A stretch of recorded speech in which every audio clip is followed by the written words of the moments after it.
Cada año se registran 1 millón de avistamientos de ovnis. Para la mayoría se encuentra una explicación, pero un 5% se queda sin respuesta.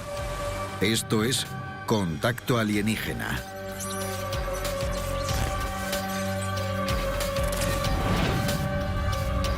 Contacto alienígena.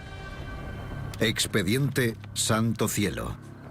En una pequeña ciudad de Texas, los granjeros Pedro Saucedo y Joe Salaz volvían a casa tras una noche de fiesta. ¿Estás seguro que nos tenemos que ir ya, Pedro? Amigo, ya sabes que con solo una cerveza ya estoy para dormir. ¿Ah? Entonces, ¿por qué no me dejas conducir? Tus sueños. Mark Rodaiger, director del Centro de Estudios Ufológicos. Pedro y Joe trabajaban en la misma granja. Era sábado por la noche. Habían salido a Cleveland a disfrutar de la noche y estaban volviendo a casa. 2 de noviembre de 1957, Cleveland, Texas, Estados Unidos.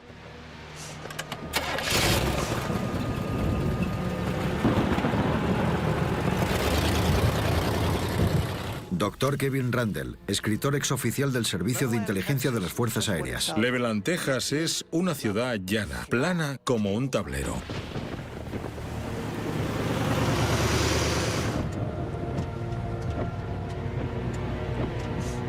Hey, necesito que me mantengas despierto. Te canto una canción. No, digo que me mantengas despierto, no que me vuelvas loco. Cogieron la carretera 115, la que va hacia el oeste desde Cleveland. Estaba bastante solitaria, oscura. Seguramente habrían sido los únicos que pasaban por allí. Le dije a Velázquez que se cuide, porque el jefe no la aguanta, mano. Pero piensa que me cree. De ninguna, güey. Ese hombre nunca escucha nada. Cállate, Joe. Pedro y Joe vieron una luz que les alertó de que algo raro estaba pasando. ¿Qué es? No sé. Sabían que no era un planeta ni una estrella, brillaba demasiado. A medida que la luz se acercaba, se dieron cuenta de que era un objeto. No solo era una luz, sino un objeto con forma cilíndrica. Dios mío, ¿qué es esa cosa? Por favor, Pedro, sacarnos de aquí. Mira, viene directamente para nosotros. Joe, cálmate. Pedro y su amigo, obviamente, se asustaron muchísimo. Cuanto más se acercaba, más grande se hacía. Solo pensaban en escapar de allí, y justo cuando estaban a punto... Las cosas se complicaron. ¿Qué pasa? ¿Qué se paró? No sé, no arranca. El motor se paró y las luces se apagaron. Ahora solo había oscuridad, salvo el objeto que venía hacia ellos. ¿Qué hace? ¿Se arruinó o qué? No sé, no quiere arrancar. El objeto, la luz, venía directamente hacia ellos y era grandísimo. Pedro, no podemos quedar aquí. Mira esa cosa, ahí está. Ahí está. Fuera lo que fuese, el objeto estaba justo encima del camión. ¡Salite! Pedro, pero no. Pedro no sabía si les estaban atacando o si era algo personal.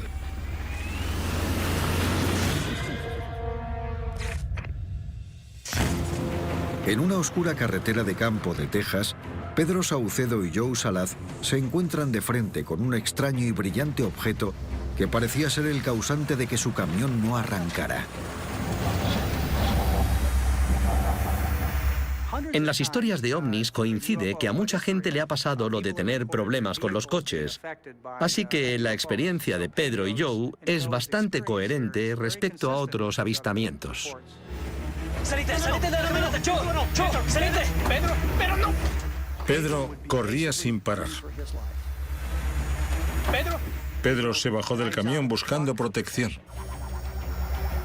Joe Salaz se quedó sentado, petrificado. No se podía mover.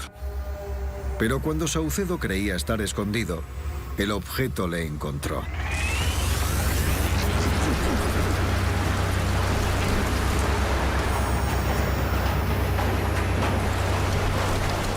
La luz era muy intensa, tanto que era difícil mirarla. Había un viento o una fuerza o algo que venía del objeto. Pedro sintió calor. Escuchó un ruido y sintió que soplaba el viento. Creyó que se trataba de un tubo de escape o algo así. Si lo que queremos es una explicación terrestre, sería un motor a reacción que echaba un montón de calor y soltaba una gran ráfaga de aire. Básicamente lo que describieron era un motor a reacción. El objeto salió disparado hacia el cielo a una gran velocidad. El objeto volaba más rápido de lo que se puede volar a esa altitud. Pedro estimó que volaba a unos 1000 kilómetros por hora. Cuando Pedro se levantó, se alejaba velozmente. Se estaba yendo a gran velocidad.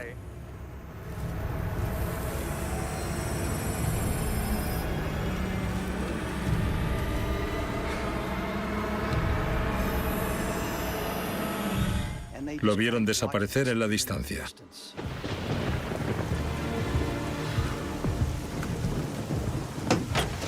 ¿Ya se fue? Sí. ¿Y qué era esa cosa, mano? No sé. Venite.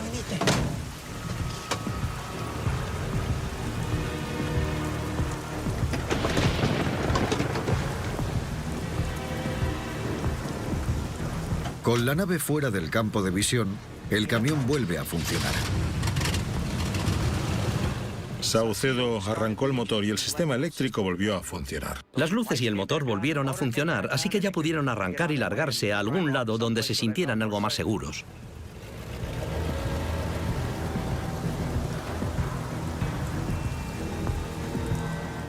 Condujeron hasta encontrar el teléfono más cercano en el siguiente pueblo y llamaron al sheriff de Cleveland.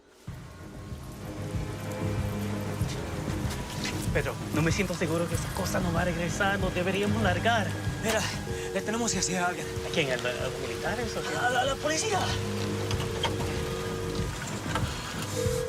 Oficina del sheriff del condado de Hockley. ¿Oficina del condado? Sí, señor, dígame. Necesito informar sobre lo sucedido en la I-115. ¿Es un accidente, señor? No, no ha sido un accidente. Por el tipo de persona que era, hispano en Texas y granjero a tiempo parcial, no le tomaron en serio. Pensaron que se lo estaba inventando.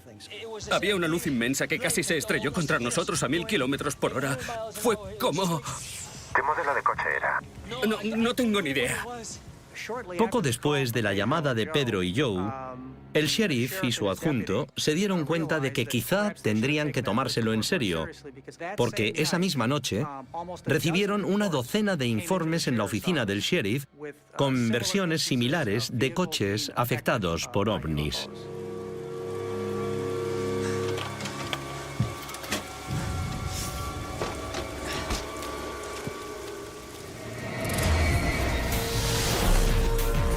La ola de avistamientos pasa a conocerse como la tormenta de ovnis de 1957.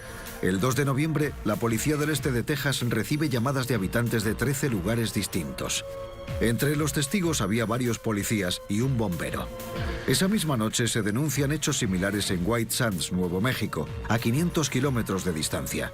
En total, los testigos del sudoeste americano informaron sobre 118 avistamientos en noviembre. Un tercio de ellos había sufrido interferencias con los coches. Hoy, el avistamiento de Cleveland se considera el primer caso de interferencia con el coche de la docena de informes de 1957. Estaba viendo algo que no podía explicar. No había visto nunca algo así. Era una interacción. Le estaban atacando.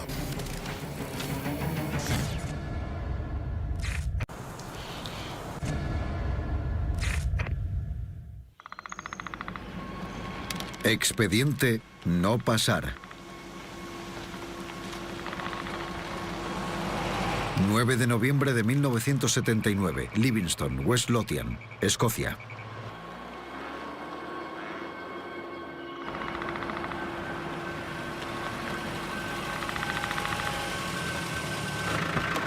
Cerca de la ciudad de Livingston, el guarda forestal escocés Robert Taylor estaba revisando una propiedad tal como solía hacer cada mañana.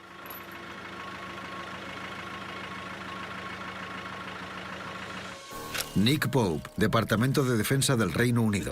El bosque de Dechmond era propiedad de la Housing Corporation y Robert Taylor era una de las personas encargadas de su inspección. Entre las tareas de Robert Taylor estaba la de vigilar el bosque. Tenía que asegurarse, por ejemplo, de que las vallas estuvieran en buen estado y todo eso. Básicamente que todo estuviese en orden. Atrás. Atrás, Bonnie.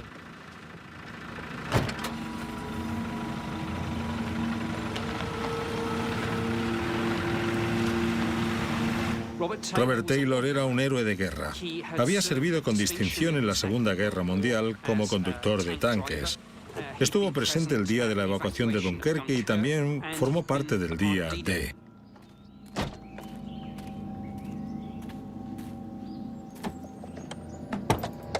Venga, Bonnie. Sal de ahí que tenemos que trabajar. Vamos. Ven conmigo. Robert Taylor solía llevarse con él a su perra a este tipo de trabajos. Él y su perra iban juntos a todos lados. Eran un equipo.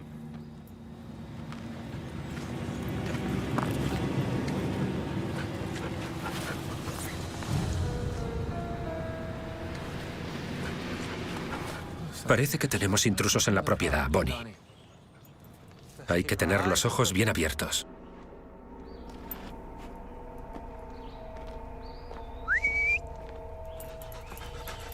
Gary Heseltine, agente retirado, policía de transporte británico. Hay que tener en cuenta que se conocía el bosque como la palma de su mano. Era muy cuidadoso y en la comunidad se le respetaba muchísimo. Robert continuó buscando a los posibles intrusos y se adentró aún más en el bosque.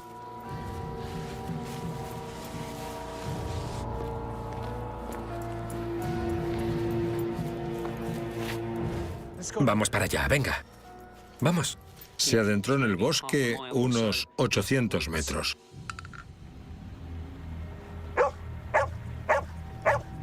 ¿Qué pasa, Bonnie? Su perra solía ser muy tranquila, pero en ese momento se volvió loca. Empezó a ladrar y parecía estar angustiada. Parecía que la perra estaba inquieta por algo. Tranquila. ¿Ves algo, Bonnie? ¿Hay algo ahí?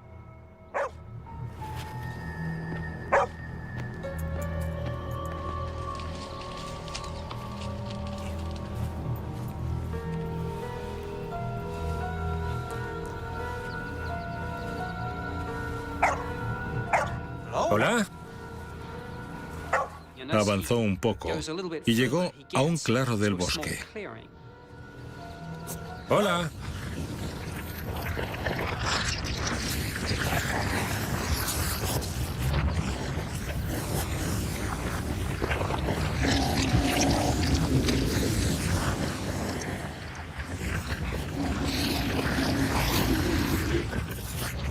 Algo llamó su atención, pero no estaba justo delante de él, estaba al otro lado del claro.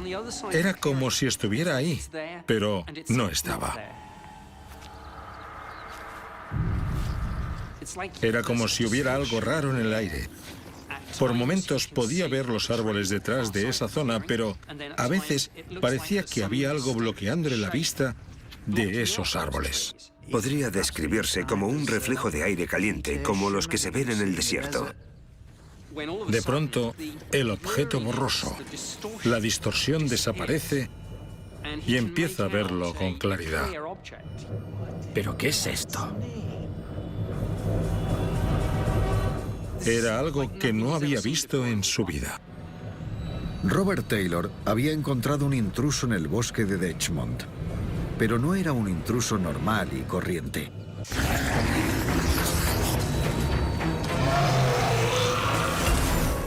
Robert Taylor pensó, se acabó. Sea lo que sea, acabará conmigo.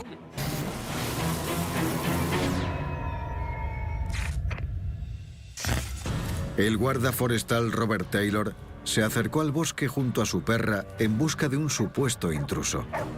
¿Qué pasa, Bonnie? Pero al adentrarse, se tropieza con un extraño objeto esférico. ¿Pero qué es esto? Era un héroe de guerra, un veterano militar. Estaba muy preparado y era muy valiente. No se largó corriendo al verlo, sino que quería verlo de cerca.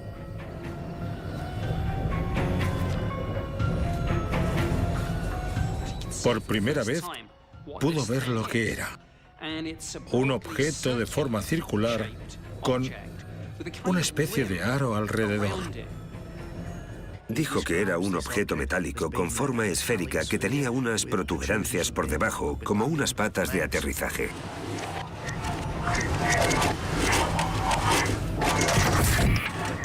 Escuchó un extraño ruido que parecía venir de dentro del objeto. Era un ruido estrepitoso. ¡Quieta, Bonnie, quieta!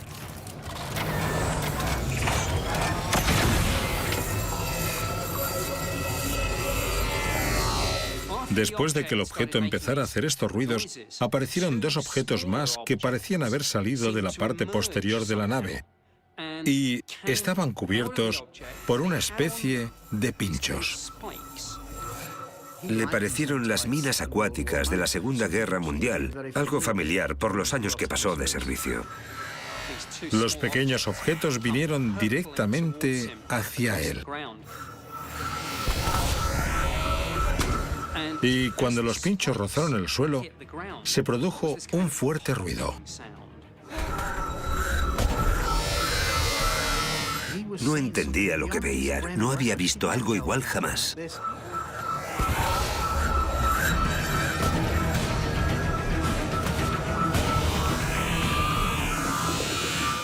Robert intentó correr, pero los dos pequeños objetos se le engancharon a las piernas y los pinchos habían traspasado los pantalones. Empezó a sentir un olor desagradable, un fuerte olor repugnante. Pensó que le habían lanzado un gas venenoso. No solo se le habían enganchado los objetos a los pantalones, sino que le arrastraban hacia el objeto principal. La mayoría de avistamientos de ovnis son luces en el cielo, pero esto era una interacción. Le estaban atacando. En ese momento se desmayó.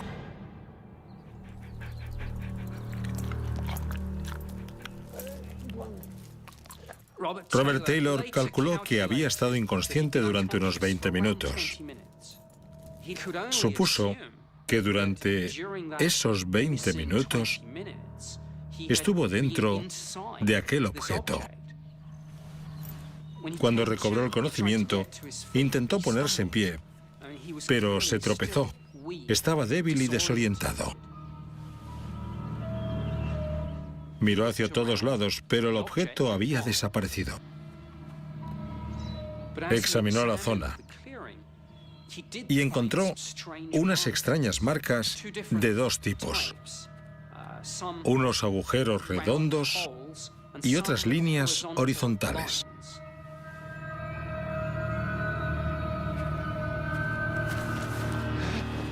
Estaba claro que allí había pasado algo.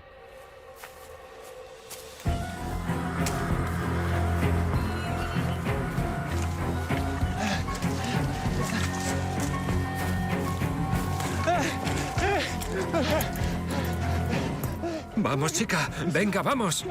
Corre.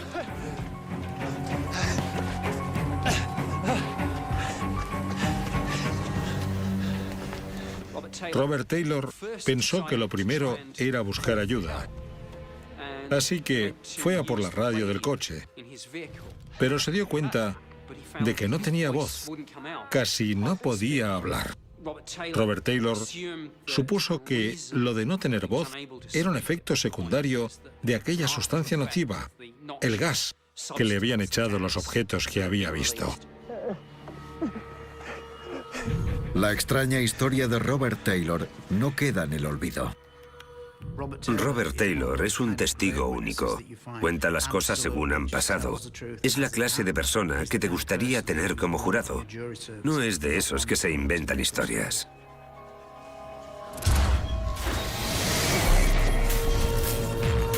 La policía investiga el avistamiento de Robert Taylor y tratan lo de los objetos con pinchos como un asalto. Un análisis forense de los pantalones de Robert Taylor descubre múltiples agujeros en la tela de arriba a abajo. Esto coincide con los objetos que supuestamente atraparon a Robert por los pies. Robert Taylor recobra la voz en un par de horas. Un examen médico desvela que no tiene anomalías físicas, pero sí identifica abrasiones en sus caderas que coinciden con las roturas de sus pantalones. Las marcas en el suelo seguían visibles cuando la policía llegó a investigar la zona. Los análisis de las muestras de tierra no proporcionaron una respuesta clara a lo sucedido. El relato de lo sucedido en los medios llama la atención de muchos curiosos y la policía tuvo que acordonar la zona y cerrarla al público.